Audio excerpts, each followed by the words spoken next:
Le top news au cœur de l'action. Suivre les vents, cap sur l'horizon. Entre ciel, mer et flammes, toujours prêts. Les infos vite et l'histoire renaît. Des innovations qui défient la gravité. Des héros silencieux, des vies à sauver. Entre turbulences et ciel apaisé. Salut à tous, c'est le Doc News. Pour de la news, on est parti sur de la news airline, plutôt un accident, limite un crash. On a été à 6 minutes de la catastrophe lors de la tempête Ami. Avec le vol Ryanair FR 3418, on va analyser tout ça, donc voilà. T'es nouveau sur la chaîne, n'hésite pas à liker, partager et abonne-toi, parce que sur cette chaîne-là, vous aurez droit à des enquêtes, et voilà. Ce 3 octobre 2025, en plein cœur de la tempête Ami, un vol Ryanair reliant Pris à Prestwijk va vivre un enfer.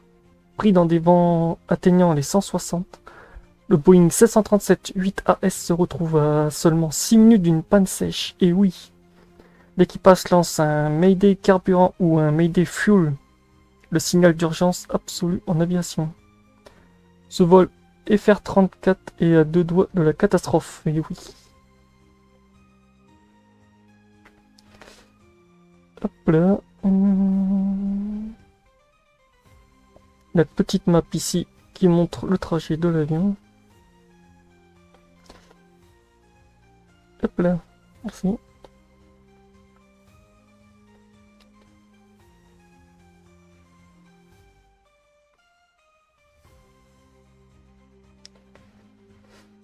Un décollage sous tension, le vol FR3418 décolle de Prise en Italie avec un retard. Une grève générale et des manifestations sur le tarmac perturbent déjà la journée. Malgré cela, le décollage s'effectue sans incident majeur.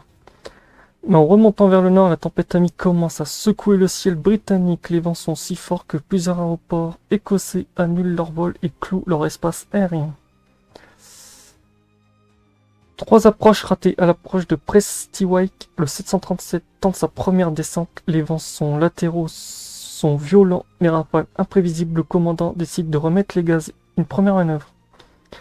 Il retente la même tentative sur le même aéroport. Et puis une troisième remise des gaz, toujours à cause de la tempête. En gros, l'avion fait un go around, une manœuvre normale mais coûteuse en carburant. Chaque remise de gaz sur un Boeing 737 UAS consomme environ 400 à 450 kg de kérosène car les moteurs passent à pleine poussée pendant près de 2 minutes. Là on voit aussi l'avion qui est en train de faire cette petite manœuvre près de l'aéroport. De toute façon il en fera plusieurs fois. Hop là il va faire tout son tour sur l'aéroport. Il leur fera encore, comme je vous avais dit, hop, encore un passage. Hop, il repassera encore en circuit d'attente avant de se dérouter. Il y a Rainbrain où il fera une petite tentative qui échouera aussi.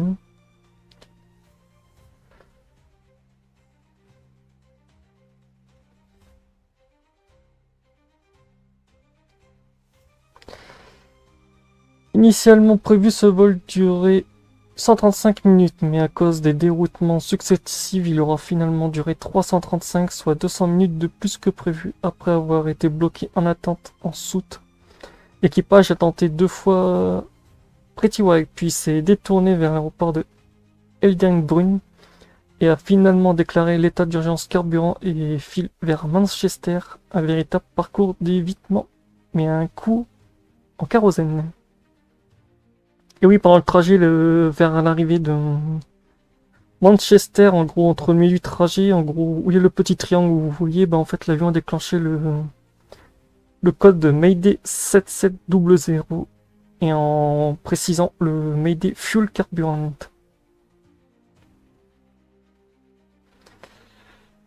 Et c'est le sujet qu'on va rentrer maintenant dans la vidéo. Hop là, toi tu vas être ici. Putain, si.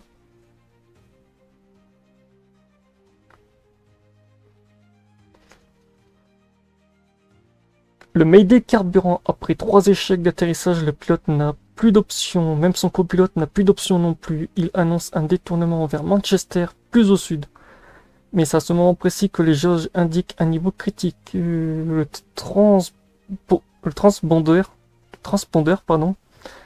du vol émet un code 777, un signal international d'urgence qui demande à tous les avions et tous les aéroports dans le secteur de dégager les pistes.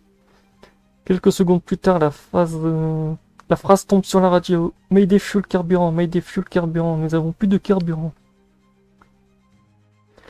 Selon The Aviation Herald, l'appareil n'avait que 200 kg de carburant en se posant, soit à peine 5 à 6 minutes de vol restantes. En gros, la limite où les pompes n'allaient plus alimenter les moteurs.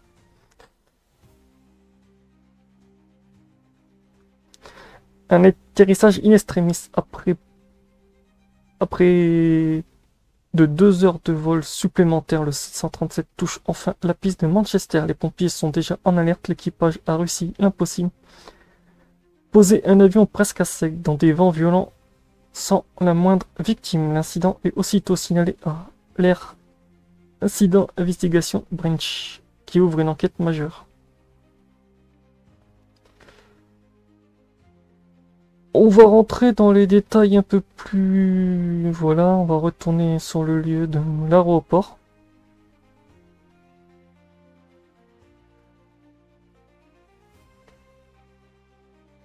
Au moment où l'avion faisait son...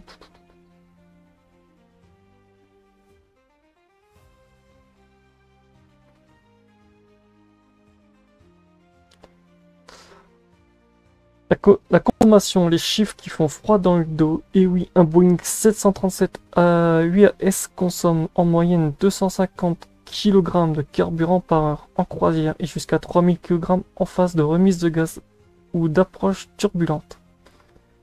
Une remise des gaz, c'est environ 400 à 450 grammes de carburant cramé en 2 minutes. 3 remises de gaz égale à 1200 à 1300 kg consommés rien que sur ces manœuvres.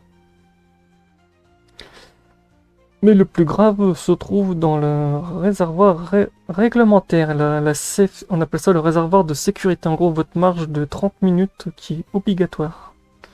En Europe, un avion commercial doit disposer d'assez de carburant pour tenir 30 minutes supplémentaires en vol en cas d'imprévu. Parce que oui, les aéroports ne peuvent pas des fois vous... Cela représente entre 1300 et 1500 kg de kérosène, soit une tonne 3 à 1 tonne 5 que l'appareil doit absolument conserver au moment de l'atterrissage.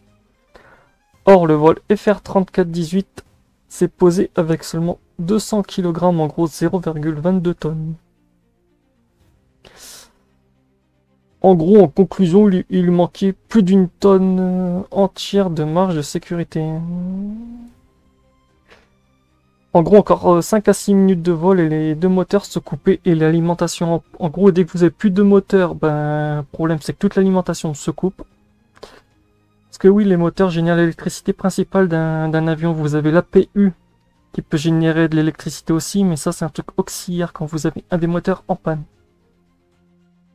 Et l'APU des fois on l'active aussi sur les aéroports avant que l'avion démarre ses moteurs. Ça permet d'éviter de...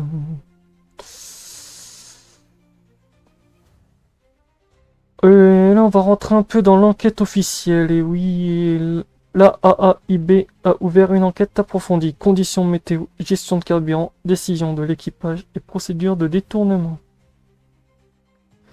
Les boîtes noires ont été récupérées et tout. C'est vrai que ouais, là, il va y avoir un peu une analyse de qu'est-ce qu'ont fait les pilotes pendant leur checklist. En gros, pour la... Ils se sont peut-être... J'espère qu'ils ne se sont pas trompés sur le poids. Parce que ça arrive que certains pilotes d'avion peuvent se tromper en gros sur la feuille de kilogrammes de carburant, en plus que vous devez gérer les passagers, les bagages, centrer l'avion, parce que ça c'est une règle obligatoire. Ryanair confirme avoir signalé l'incident le jour même et collabore pleinement avec les autorités britanniques. L'objectif, comprendre comment une combinaison météo extrême et de décision de vol a pu mener à une situation aussi critique et dangereuse. Donc voilà, c'était tout pour ce sujet. Ce vol Ryanair restera un rappel brutal. Le moindre imprévu en vol peut transformer une mission de routine en situation d'urgence absolue. Si tu veux suivre les prochaines enquêtes aériennes, accidents, aviation et j'en passe, les nouveautés dans l'aviation, n'hésite pas à liker, partager et abonne-toi pour soutenir les analyses du Doc News et pour d'autres analyses un peu plus en profondeur. On se retrouve pour de prochaines news, portez-vous bien et bon vol.